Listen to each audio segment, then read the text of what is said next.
So Final Destination Bloodlines was pretty bloody.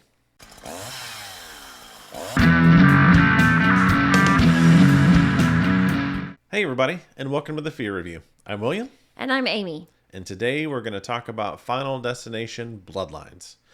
We will give you a short synopsis, a spoiler-free review, a spoiler section, and then let you know what we're going to be doing next. So I'll kick us off with a short synopsis. So Final Destination Bloodlines. It follows a young lady that starts having dreams about a woman that is in part of a very Final Destination-esque catastrophe. And it's her trying to figure out why she's having those dreams, which ends up it has to do with her family and the history in her family. And then, of course, once she realizes that, that's when death starts coming for them. And it follows, if you've seen any of the other Final Destinations, death gets mad and comes after him. So, yeah, he doesn't mess around. No. So we rewatched this one, but what did you think?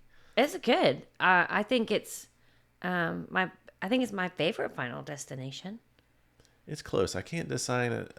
The first one is just, and the second one are just really, really good. But this one's dang close, I think. Yeah. Oh, yeah, I really like the first one. This one, well, I think with all the Final Destinations, even the ones that were kind of pewy, they know what gets you, like, on edge to where you're like, oh, are they about to die? And then they're just, every little thing they do, you're like, oh, God, it's going to be this. And then it's not. And then you're like, oh, it must be this. And then it's not. Yeah, they do a really good job of like kind of that bait and switch. And I've always, I guess, respected the people that write it so much, because not only do they come up with all of these like cool scenarios that are kind of like you don't expect. Like it's those, it's like where this falls over, hits this rollover does that. And then there's like a mousetrap. Like a mousetrap of death. But during that whole thing, they've got these sprinkled through the whole scene, or these different things that make you nervous, like stepping on a piece of glass, or biting on a piece of glass, or something like that. So you're nervous about these 3 or 4 different things, like, oh, is that gonna be it? Oh no. Like, so yeah, it's every time it's kind of one of those big death scenes, you kind of feel that way. Yeah, and it's one of those that I'm covering my eyes and going, oh, not okay.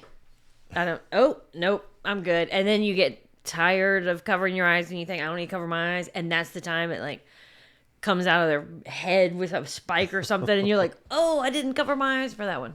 This one was good. Like, this one didn't disappoint as far as that goes. And I feel like this one was a little bit bloodier than the other ones, I think.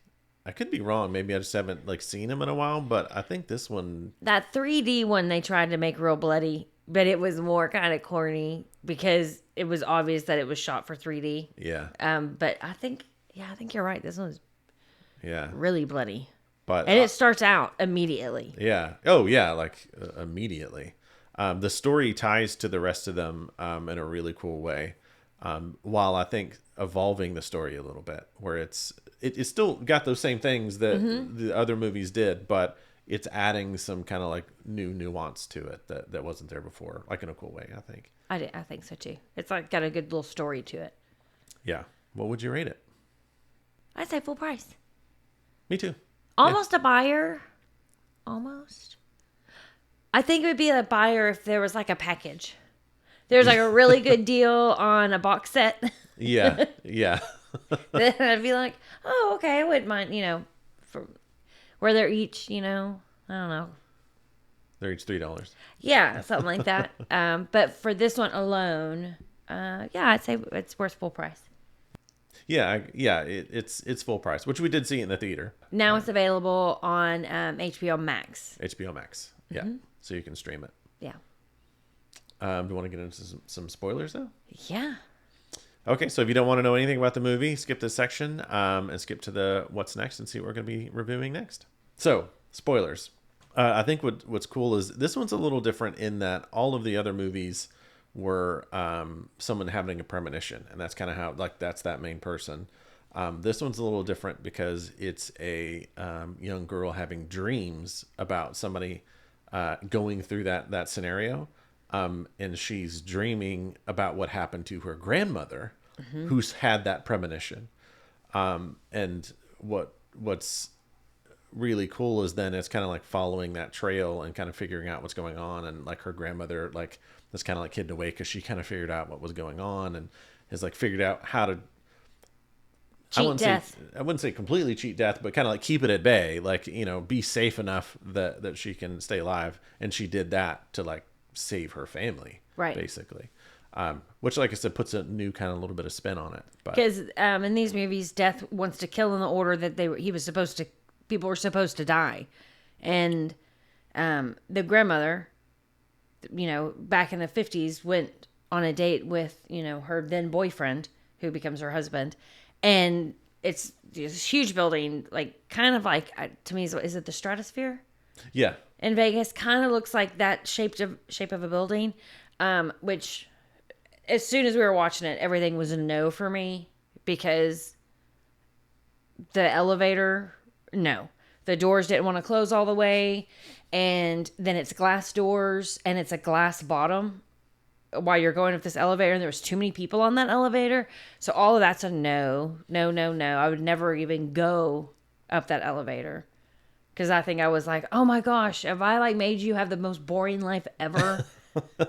Because there's so many things that I'm like, nope, I won't do that. Nope, I wouldn't. No glass bottom boats. And it's a glass bottom. No glass bottom elevators.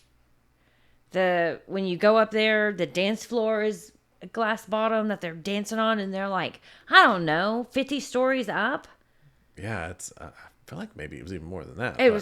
Yeah, it's a ridiculous amount. So all of it's a no for me. Period. But yeah, so everybody in this grand opening of this restaurant place was supposed to die. So that's hundreds of people that are supposed to die, and then they all start to die in order of when they would have died.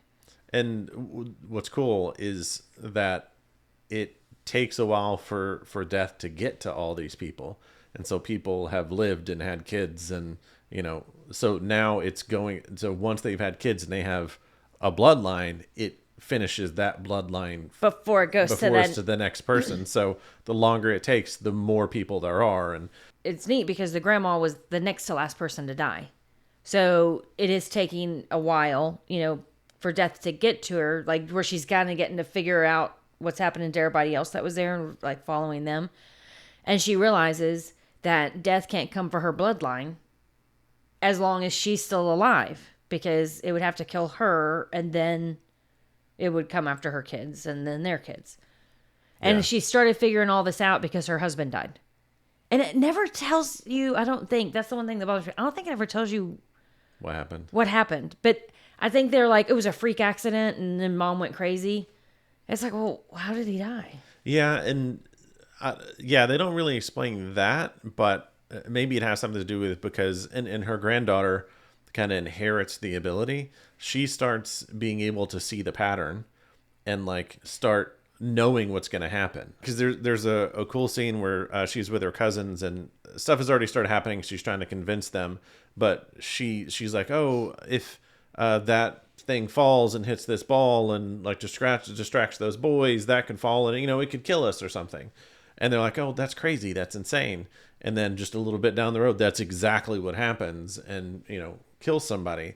And so it's like she is able to kind of see the design a little bit. And so I think the grandma had that. Maybe the husband died in one of those scenarios. Like maybe it was going after her, but he ends up dying. And that's maybe when she realizes what's going on. Yeah. And that's when she kind of, she builds this book of these are the rules. This is what happens. And of all of the different people that have died and how they died. And yeah. When she was showing the book, she showed like drawings of like a plane. And then it showed drawings the of logs. The one with the logs. And anybody that watched that movie or is around our age that watched it when it came out, none of us drive behind a truck with logs. No. Like never. Yeah, that's Final Destination 2 has like touched everyone's life that has seen that. Yeah. Or anything with poles or anything. I'm like, no, we're not riding behind that person. Yeah. But it's also a little different in this one because like the other ones I feel like they would always show you the death and then be like, oh, they were just dreaming. Oh, okay, that didn't actually happen. And then it would happen or not happen. This one, that's the way it is in the beginning, where she's dreaming the premonition of what happened to the grandma. But then the rest of the movie, she doesn't have it where you see the person die and she fixes it. It's more like what you said. She just says it, or she sees a sign that says danger ahead. And she's like, oh, we need to be careful, guys. Yeah. First, she doesn't save anybody, really. In the end, she saves no one. Yeah, you're right. They all dead. Yeah. Which I know a lot in the other ones, a lot of them die. Usually it's not like one or two people. Yeah, or then they die off in the next one, or that they die at the end. That's the whole point is death wins. Yeah. But some horrendous kills. I was just about to say. Let's get into the kills because, Yeah, I think there's two parts that always stick out in my head, and it has to do with the same character. One is, and they show it in the trailer a little bit, but he's I think the oldest of like the cousins. He's kind of like this goth rocker guy who you half hate in the movie, but then you half kind of like because he's really protective of his brother. Yeah. But he's in his tattoo studio, and it's like, again, the scene is like, how does somebody think this up? Yes. But like, there's a ceiling fan going, which has chains on it. Everybody's left the room, and a chain slips off and gets connected to his nose ring, and then gets wrapped around the fan, and the fan is spinning and pulling the chain. So it's him trying to not rip this thing out of his nose, and the place is catching on fire. So that scene is it knocks over something that knocks over gasoline, or not gas, like what the alcohol that they used to clean everything with. Yeah, and it's like just this just insane scene. But then his death is even more. Like, basically an MRI machine gets activated and goes into like test mode. Super mode, it seems. Yeah, it's like test mode or research mode or something like that. So I think it just was goes research. Yeah, super high, and so it pulls all of his piercings out, and of course he has a dong piercing. Isn't it a Prince Albert? Prince Albert, yeah. And you see his pants like start stretching, and his nipples. His nipples get pulled off. But so then so all that gets pulled off, but then I think there's a wheelchair, I think, that it like flies across the room and knocks him into it, and then like folds him in half. Yeah, like, and MRI. You see his stomach, like, the metal from the wheelchair go through his stomach, like you can see on the other side of the MRI. That one was And then right after that, his brother, you think, oh, he survived. But the nurse opens the door to check, and here comes the little spinning thing in a candy machine, like a vending machine. And then it still kind of spins a little bit, and it's like taking off half of his head. Yeah, I was gonna say these are nuts. The grandma, there's like a big metal. Oh, just went through her head and right into the granddaughter's face was blood. And you see it like break off her jaw and stuff like that. And stuff like that. That's your favorite saying. No, geez, I cannot stop saying it. Maybe we can make it into a song. And stuff like that. And stuff like that. And stuff like that. And then you'll get so annoyed by it you won't say it anymore. I think it's getting to that point, I think. The other cousin, the girl in the trash compactor. Oh yeah. It closes, so it kind of like slices her face and head off, and then her arm comes off into the cousin's. Yeah, she's like reaching up and trying to pull her out. And what I think is so cool about the movie is I feel like other movies, you would see it start to like close on her head, and it would cut away, and you just see like a splash on her. But you see like the whole, like her head like split in half and bust and break open and shoot out, and the arm come off. The arm ripping off. Yeah. The dad gets taken out by the lawnmower after stepping on a piece of glass. Yeah. Again, we keep saying like stepping on stuff. That is such like a cringy thing. It is. Because you know how bad it hurts when you stump your toe or if you step on something. Step on a Lego. Ooh. I wish I don't know. Have you not ever stepped on a Lego? Yeah, you never stepped on a Lego? I don't know if I have a Lego. I mean, I've stepped on some kind of piece of toy. I think it would hurt way more now as an adult than it did when I was younger. Well, I'm talking about as a kid. We haven't built Legos in the last couple of years. That's what I was saying. But we stump our toe or something, it hurts horribly. Oh, Tony Todd is in this one. Yeah, I was waiting to talk about that one. That one's, if you're a fan of Candyman and like his other work, like it kind of hits you a little bit. Yeah. Because we didn't even know he was like ill. Yeah. When this movie came out. Yeah, and you can tell he is in the movie. And what makes it even kind of more gut-wrenching is he kind of has a goodbye that he says in the movie. And I read that the directors and the writers let him kind of come up with that and say it on his own and stuff, so it feels more personal and authentic and authentic. A goodbye. Yeah. Because we met him several times at Texas Frightmare, and he's just such a big guy, and full of life and, just so full of life. And then to see him in the movie, it was like, oh. Yeah, like you said, he's like a big guy and he's like bigger than life. You know what I mean? And like he played Candyman, which is this very serious, tough character. And like he's played other characters like that. And he has this deep, resounding voice. And then to kind of see him, like that, it's fragile. Yeah, seeing fragile, it's hard. Yeah.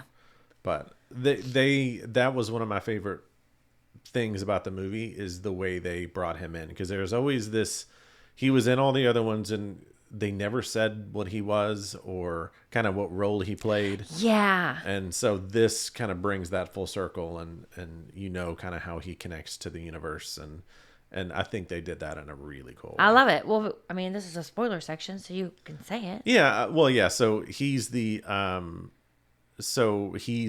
last person that was going to die in that scenario. And from the 50s, from that restaurant. 50s, the grandmother had saved his life. Mm-hmm. And so he had met her and like later on in life, and they'd become friends. And after she had realized what was going on, they had worked together and kind of worked things out and helped people stay alive. Yeah. Basically. Or help each other. So that's alive. How he knew the rules. That's how he knew the rules, and that's how he could, And so then he was also following all these people because he knew, I'm the last one. It's me, and any family I have is the last one that it comes for. So he knew. Yeah, you're right. He kind of knew.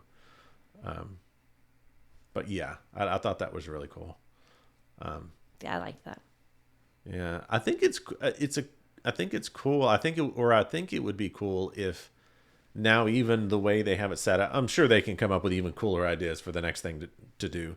But like now they can go back and tell those other stories in the same universe. Yeah, because right? there's hundreds of people that were in that restaurant. So hundreds of people that could have had families and, so that's kind of what, in saying this too, like watching it back, it's like, so that first one we watched where those people on the plane died, they were all, somehow connected to these families and, Yeah. And I forget that, I think it was the last one was connected to the first one, because at the end of the last one, they were getting on the plane for the first one. Oh, yeah. Yeah. So, but they're just very clever. Yeah. Yeah. They're entertaining movies. Yeah. Very entertaining. There's a couple of them in the series that were, I wouldn't say duds, but they were, especially the 3D one, I think, like you said, because they're shooting it for 3D specifically in it. It's just corny. They weren't as good as the others, but yeah, overall, it's a good series. And this one, especially, like you said, it's up there for me, like in the top. I see what you mean. Like the first one probably because it was just brand new and, you think you're watching what happened and then it's not what happened. But yeah, I really enjoyed this one. I thought it was really well done. Do we give our ratings already? Yeah, it's a full price. Yeah, full price. I said it's a buyer if you can get like a package where you get all of them for a really good deal. Yeah, which I think we did with the other ones before this one came out. I think in prep for this movie, we bought a package because they had it on sale. Probably. So I got to get used to this now. We're doing 2 episodes a week. So on Friday, we're going to be doing The Running Man, which isn't horror, but it's horror adjacent because it's based on the Stephen King book. Okay, I'll give it to you. Yeah. We watched The Long Walk, and that wasn't horror. That one was more horror, but you're right. It wasn't like No, horror, that was horror. a straight up drama. Yeah, I think it's going to be a fun action one. Have you read this book? No, I haven't read the book on this one. It makes me want to read it every time he comes out with a new one, and I haven't read the book. I'm like, oh, I got to read it. But you watched the first one? Yes. Is it going to depress me? If it's no, I don't think so. I mean, it looks like just an action movie, like watching Mission Impossible. Yeah, if it's like the same tone as the original movie, then it's just going to be a fun action movie. Okay. I've read that it's not like the first movie. It's more like the book. But I don't know. It still looks like just like a fun action. Let's be honest. He can go to some dark places in his books. Yeah. I don't think that this was going to be. They could surprise me, but I don't think so. All right. Yeah. I like a good little action movie. Yeah. He looks like he's an attractive guy. Maybe he'll get his shirt off. Let's go. Yeah. When are we going to watch it? Well, awesome. Thanks for joining us today. And check out our episode on Friday when we review The Running Man. Bye. Thanks for watching this episode. If you enjoyed it, hit like and subscribe. And tune in next time to The Fear Review, where the fear is family.